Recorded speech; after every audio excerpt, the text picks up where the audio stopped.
My dear students, we have studied about receptors, and these receptors receive stimuli and generate suitable impulses. പ്രിയപ്പെട്ട കുട്ടികളെ, നമ്മൾ ഗ്രാഹികളെക്കുറിച്ച് പഠിച്ചിട്ടുണ്ടല്ലോ. ഗ്രാഹികൾ ഉദ്ദീപനങ്ങൾ സ്വീകരിച്ച ശേഷം ഉചിതമായ സന്ദേശങ്ങൾ രൂപപ്പെടുത്തുന്നു എന്നും നാം മനസ്സിലാക്കി.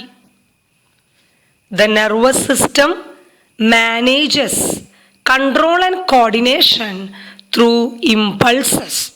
നാഡീവ്യവസ്ഥ നിയന്ത്രണവും ഏകോപനവും സാധ്യമാക്കുന്നത് സന്ദേശങ്ങളിലൂടെയാണ്. How are these impulses generated and transmitted through neurons?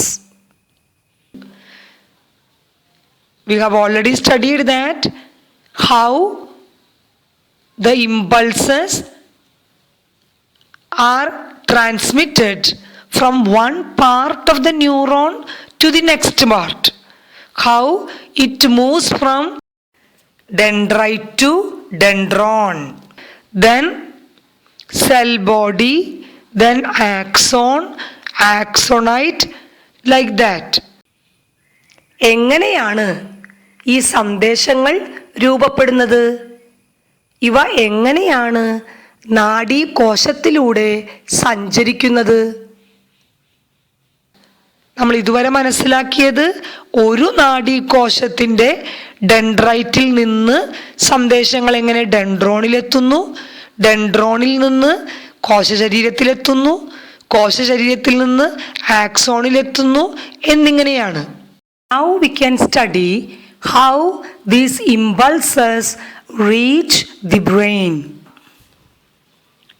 ഇനി നമുക്ക് എങ്ങനെയാണ് ഈ ആവേഗങ്ങൾ മസ്തിഷ്കത്തിലെത്തുന്നത് എന്ന് മനസ്സിലാക്കാം. To make this possible, the impulses formed in a neuron are to be transmitted to the other neurons and associated cells. How does this become possible? ഇത് സാധ്യമാകണമെങ്കിൽ ഒരു നാഡീകോശത്തിൽ രൂപപ്പെടുന്ന സന്ദേശങ്ങൾ മറ്റ് നാഡീകോശങ്ങളിലേക്കും ബന്ധപ്പെട്ട മറ്റു കോശങ്ങളിലേക്കും കൈമാറ്റം ചെയ്യപ്പെടേണ്ടതുണ്ട്. All of you look at the illustration 1.4 of your textbook, page number 11. നിങ്ങളുടെ text ബുക്കിൽ പേജ് 11 നൽകിയിട്ടുള്ള ചിത്രീകരണം 1.4 ശ്രദ്ധിക്കുക. When the impulses reach the synaptic knob, what happens? സന്ദേശങ്ങൾ സിനാപ്റ്റിക് നോബിൽ എത്തുമ്പോൾ എന്താണ് സംഭവിക്കുന്നത്? How it reaches to the next neuron.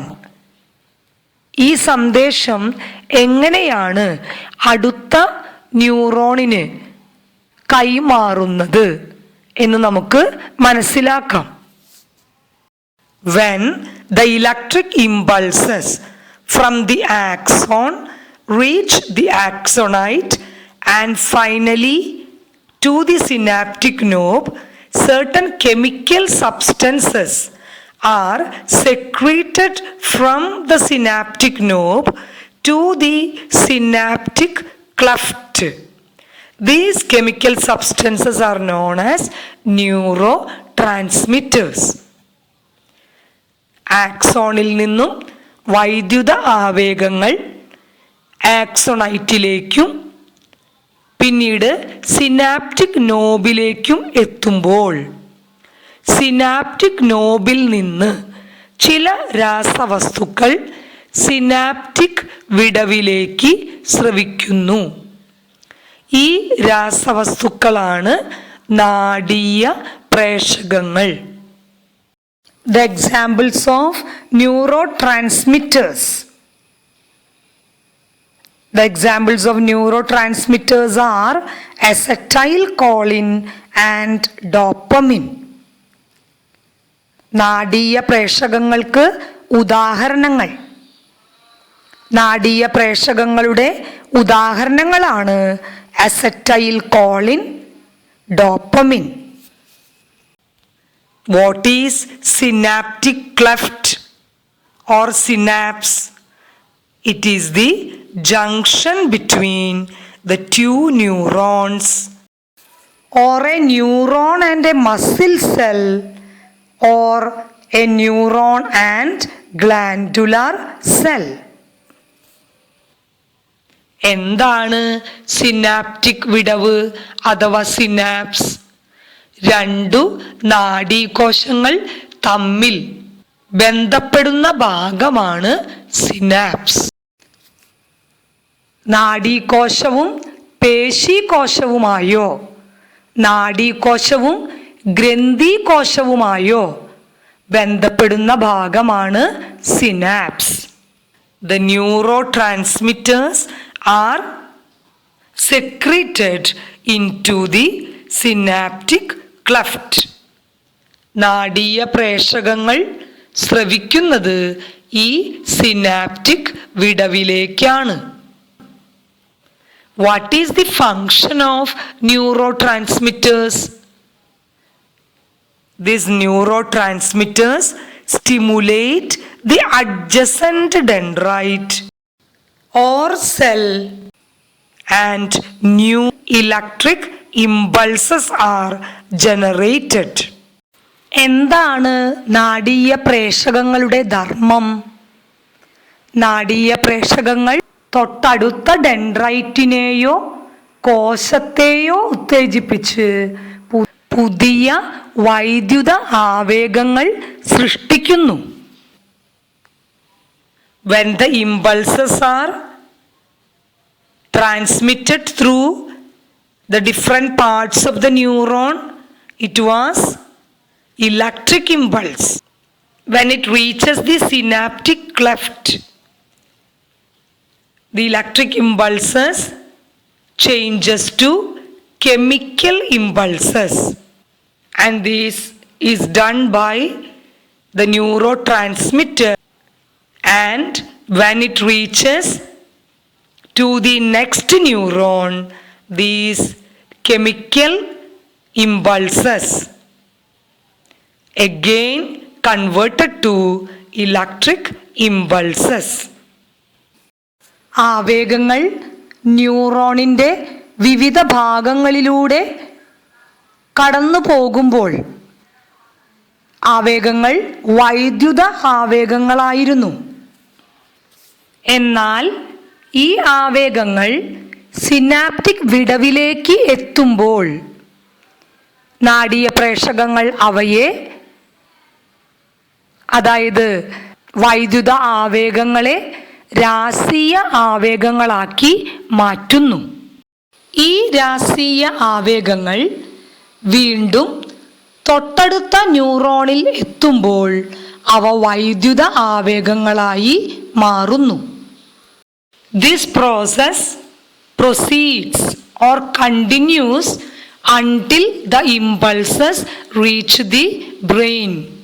Impulses are transmitted from one neuron to the next neuron until the impulses reach the brain. ഈ പ്രക്രിയ ആവേഗങ്ങൾ മസ്തിഷ്കത്തിൽ എത്തുന്നതുവരെ തുടരുന്നു. ഒരു ന്യൂറോണിൽ നിന്ന് അടുത്ത ന്യൂറോണിലേക്ക് സന്ദേശങ്ങൾ കൈമാറുന്നു. അവസാനം ആവേഗങ്ങൾ മസ്തിഷ്കത്തിൽ എത്തുന്നു. The impulses generated in the receptor cells reach the brain. The brain analyzes these impulses and gives direction for proper response. ഗ്രാഹീകോശങ്ങളിൽ രൂപപ്പെടുന്ന ഈ സന്ദേശങ്ങൾ മസ്തിഷ്കത്തിലെത്തുകയും മസ്തിഷ്കം അതിനെ വിശകലനം ചെയ്ത് ഉചിതമായ പ്രതികരണത്തിന് നിർദ്ദേശം നൽകുകയും ചെയ്യുന്നു. What is the function of synapse? Synapse helps to regulate the speed and direction of impulses. എന്താണ് സിനാപ്സിന്റെ ധർമ്മം? ആവേഗങ്ങളുടെ വേഗത, ദിശ എന്നിവ ക്രമീകരിക്കുകയാണ് സിനാപ്സുകളുടെ ധർമ്മം. Now we can find out the answers of the indicators. The first indicator, structure of synapse. Synapse is the junction between two neurons or a neuron and a muscle cell or a neuron and glandular cell. It is a junction between the synaptic knob of one neuron and the dendrite of the adjacent neuron. Second indicator, transmission of impulses through synapse. When the electric impulses from the axon reach the synaptic knob, certain chemical substances are secreted from the synaptic knob to the synaptic cleft. These chemical substances are neurotransmitters, and these neurotransmitters stimulate the adjacent dendrite or cell, and new electric impulses are generated. The third indicator, significance of neurotransmitter. The neurotransmitter stimulate the adjacent dendrite or cell, and new electric impulses are generated. The neurotransmitters convert electric impulses into chemical impulses. Fourth indicator, different types of synapses. Synapse is formed between two neurons or a neuron and a muscle cell or a neuron and a glandular cell.